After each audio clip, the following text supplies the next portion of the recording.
Not far from the Bayer Castle at the bottom of the hills, there is a bath, which Neapolitan people call the bath that makes women pregnant, since it is the opinion of many that if infertile women bathe there, they will conceive. This was written by one of my favorite historical characters, the ever-charming surgeon, often accused of being a charlatan, Leonardo Fioravanti. But hold on, because here's another juicy 16th century quote.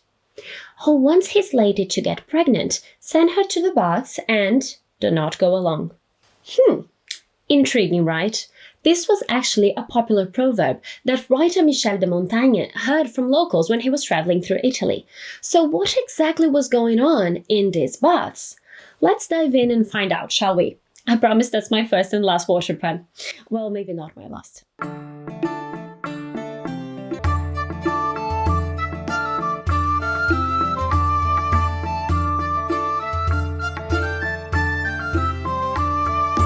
Hello, lovely history fans. I'm Dr. Julia Martins and I'm a historian. If you're new here, welcome to my channel where I talk about all things to do with everyday life in the past.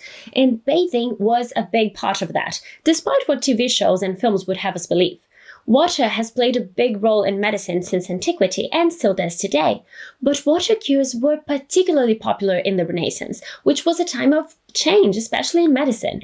So in this video, we'll splash around in the history of therapeutic bathing with a special focus on the Renaissance because I love it. So if you enjoyed this video, please remember to give it a thumbs up and subscribe to the channel so you know when a new video is out. And maybe join my community on Patreon to support my work making history videos. So, let's talk about hydrotherapy and balneology in history. Let's talk about medicine, social life, culture, and how people tried healing their bodies with water in the past, and still do in the present. There's even a healing spring accidentally discovered by a cow. So, stay tuned. Before we plunge into the Renaissance, okay, clearly I lied about the water puns. Anyway, let's get our toes wet with some background. Hydrotherapy, or healing with water, goes way back. Ancient Egyptians had royalty bathing in oils and flowers for their health. Think Cleopatra and her legendary beauty routines. The Greeks were big fans too, with Hippocrates himself recommending spring waters for several ailments. Then, the Romans took it to a whole new level with their massive public baths, or thermae. These weren't just places to get clean, they were social hubs where you could exercise, relax, gossip, and even do business deals while getting a good soak. The baths of Caracalla in Rome could hold 1,600 bathers at once. And this wasn't just a European thing. In Japan, people have been using natural hot springs or onsen for centuries. Even during the European Middle Ages, when public bathing became less popular and no, medieval people weren't dirty, that's a myth, people were still finding ways to keep clean. But when the Renaissance hit, with its obsession with all things classical, bathing for health came roaring back into fashion. And that brings us to our pregnant ladies and their mysterious baths. When you think Renaissance, what comes to mind? Beautiful Botticelli paintings, Michelangelo's David? Well, add doctors arguing about bathing to that list. So during this period, medicine was in a fascinating state of flux. Imagine being a doctor trying to juggle respect for ancient authorities like Galen, while also dealing with new empirical evidence and folk remedies that sometimes actually seem to work. It's like trying to update your phone while simultaneously reading the user manual for a gramophone. Challenging, to say the least. The medical world ran on humoral theory. Remember that business about balancing your 4 bodily fluids? So if you were too hot and dry, you needed something cold and moist to balance you out. It sounds weird to us now, but this was orthodox medicine back then. So, how did mineral baths fit into this? Well, that's the problem. They didn't, really. The ancient authorities hadn't written too much about them, which left 16th century doctors in a bit of a pickle. If Galen hadn't approved it, could it really be good medicine? But these mineral springs were becoming all the rage, and doctors couldn't ignore them. Some physicians worried that hot baths might overly weaken the body or heart in frail people, or dangerously stir up humors, whatever that means. I imagine humors sort of swirling around like a washing machine on spin cycle. Anyway, Pregnant women, the elderly, and people with certain conditions were advised to avoid these baths. To make matters worse, many of these water cures came from folk traditions. It's even said that the physician and university professor Gabriele Fallopio, so yes, the fallopian tubes guy, so he told the tale of how a sick cow accidentally discovered a healing spring called Aqua Brandola in 1448. And the cow was cured, apparently. So not exactly the sort of rigorous testing that we would expect today. The cows seem to get better, so... Renaissance humanists had a bit of an authority problem. Unlike today's scientists who get excited about new discoveries, most of these scholars thought that if Hippocrates and Galen hadn't mentioned it, it probably wasn't important or even true. So what to do about these popular mineral baths that ancient texts barely mentioned? The solution was clever. In 1553, Venetian publisher Tommaso Giunta produced a massive 500-page book called De Balneis Omnia Quae Extant, which basically means everything that exists about baths. This scholarly tome collected every tiny reference to medicinal waters from Greek, Roman, and Arabic sources that could be found, essentially saying, see, the ancients did talk about baths. We just had to look really, really hard to find it. There were even drawings of ancient Roman baths included, making the case that bath culture was a classical tradition we should revive. And then the Pope's doctor decided to join the discussion. In 1571, the Pope's personal physician, Andrea Bacci, published De Thermis on baths, basically arguing that mineral baths were scientifically sound according to Galenic principles. Bacci surveyed all the spas of the then-known world and insisted that only proper doctors should supervise bathing therapy. Reading between the lines, what he's really saying is, these baths might have been discovered by peasants and cows, but only we, educated physicians, truly understand how they work. So pay us, not those local herbalists who've been running these springs for generations. This was part of a broader turf war between learned medicine and popular medicine. Academic doctors were essentially trying to take over spa therapy by writing fancy Latin treatises that common folk couldn't read. Classic gatekeeping, Renaissance style. So what did these Renaissance doctors think was happening when you took a dip? According to their theories, the heat from the water would open your skin pores, allowing excessive or corrupted humors to be expelled, while also letting beneficial minerals enter your body. Sulfurous waters, which must have smelled like rotten eggs, were thought to dry up excess moisture and treat skin conditions.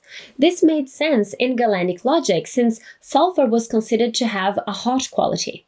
Other mineral waters could be drunk as laxatives or diuretics to flush out internal obstructions. Remember, this was all before modern chemistry. Doctors categorized baths based on observed effects and then retrofitted these observations into their humoral framework. But not everyone was buying into this logic. Now, let's meet the bad boy of Renaissance medicine, Paracelsus. This Swiss-German physician-alchemist was openly against traditional authorities, and he proposed radical new ideas that, as it's often the case, horrify the establishment. Paracelsus basically said, humoral theory? Rubbish. Disease isn't an imbalance, it's a foreign invader we need to kick out. As an alchemist, he believed that the power of mineral springs came from their chemical components. In his view, water was the matrix where metals and salts grew by God's design, making each spring a natural alchemical brew combining water, earth, and heat. While Italian doctors were trying to justify baths using ancient texts, Paracelsus couldn't care less what Galen thought. Does it work? Great! Who cares if some Roman physician 1,300 years ago approved it or not? His approach was boldly experimental. In 1535, Paracelsus visited remote hot springs in Switzerland, and he was so impressed that he wrote a whole booklet about them. He recommended that patients bathe for up to 12 hours a day in warm water for several days straight.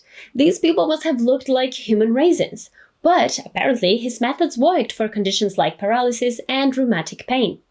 Paracelsus even sparked an early form of extreme spa tourism. Patients were being lowered down cliffs in baskets to reach thermal pools below. talk about dedication to wellness. So we've got two competing approaches. The Italian doctors trying to fit bathing into traditional medicine, and Paracelsus throwing tradition out the window. It's like a 16th century version of conventional medicine versus alternative therapies. The Italians were cautious, using healing waters as part of a balanced treatment, a plan that included diet and exercise to restore overall humoral balance.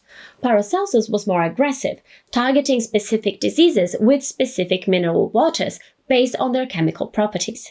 While the traditionalists viewed Paracelsus with suspicion, he had fans among less conventional practitioners, including our friend from the beginning, Leonardo Fioravanti, who loved strong remedies and getting the body to purge whatever was ailing it.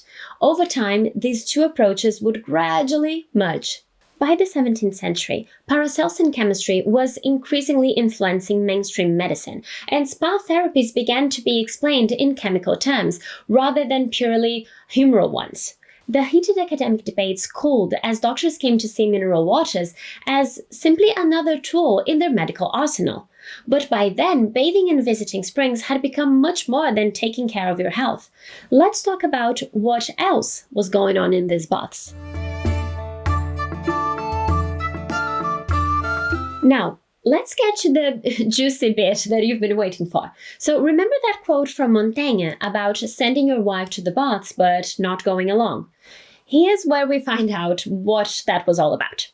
So contemporary observers noted that the usual moral rules were somewhat flexible at spa towns. Montaigne himself wrote that a certain moral freedom prevailed at Lucca's spa. Mixed-gender socializing around the baths provided opportunities for interaction between men and women that weren't normally permitted elsewhere. The proverb Montaigne recorded strongly suggests that unsupervised trips to spa towns had a risque reputation. Were these healing springs also hotbeds of illicit romance? The evidence certainly points that way. While officially focused on health, spas gained a subtler reputation as venues for courtship, intrigue, and social networking. By the 17th century, Italian thermal resorts had evolved into spaces that blended healthcare with leisure and socializing. Spas weren't just medical destinations, but fashionable gathering places where you could see and be seen while ostensibly caring for your health. The Italian nobility and urban elites often traveled considerable distances to famous baths. In major spa towns like Lucca, visitors in the 1580s organized balls, banquets, and outings during the bathing season. Montaigne himself, he reportedly hosted dances for other guests while seeking treatment for kidney stones. Because nothing says healing my kidney stones like hosting a lavish ball, right? Now, these people weren't following Paracelsus' intense 12-hour bathing treatments. They typically bathed for just a few hours a day, leaving plenty of time for socializing, sightseeing, gaming, and entertainment. It was basically a luxury holiday with a medical excuse attached. But it wasn't just the rich who visited thermal baths. Common folk frequented healing springs too, though their experience was very different. Many springs had been used for centuries by local communities, often with religious connections like pilgrimages to miraculous waters. When Paracelsus wrote about bathing in 1535, he mentioned hordes of people making pilgrimages to remote alpine springs, hoping for a cure. In Italy, peasants and townspeople would visit nearby baths for chronic ailments like rheumatism or skin diseases, sometimes traveling in groups during festival times. So while the wealthy enjoyed private tubs or reserved hours, these common visitors might camp in simple lodgings and share communal pools. Can you imagine the social anxiety? There was definite concern about different social groups mixing, and attempts were made to enforce separation and curb immoral activities like gambling and dancing. But medicine was still central. Physicians played a direct role in spa treatments, creating structured regimens that included pre-bath measures, so dietary adjustments, purges or bloodletting, a scheduled bathing routine, and post-bath rest periods. Some doctors even accompanied their wealthy patients to supervise treatment personally. But many patients also relied on their own experiences and word of mouth to guide their treatment. Generally, elite spa-goers consulted physicians and followed stricter regimens, while commoners were more self-directed and relied on local healers. It's rather like today's difference between seeing an expensive specialist versus looking up home remedies on the internet. The 18th and 19th centuries brought significant advancements in hydrotherapy across Europe. In 1702, the English physician Sir John Floyer published a pioneering work advocating for cold baths. Later, in the 19th century, Vincent Priesnitz, a farmer from Austrian Silesia, popularized his water cure method after observing how cold water healed injuries. Priesnitz developed a regimen of cold water applications, exercise, and a simple diet that attracted patients from across Europe.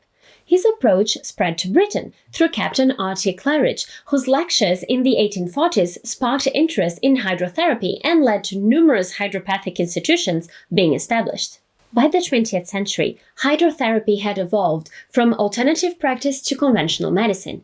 During the First World War, water exercises helped rehabilitate injured soldiers, and specialized equipment like whirlpool baths became standard in physical therapy.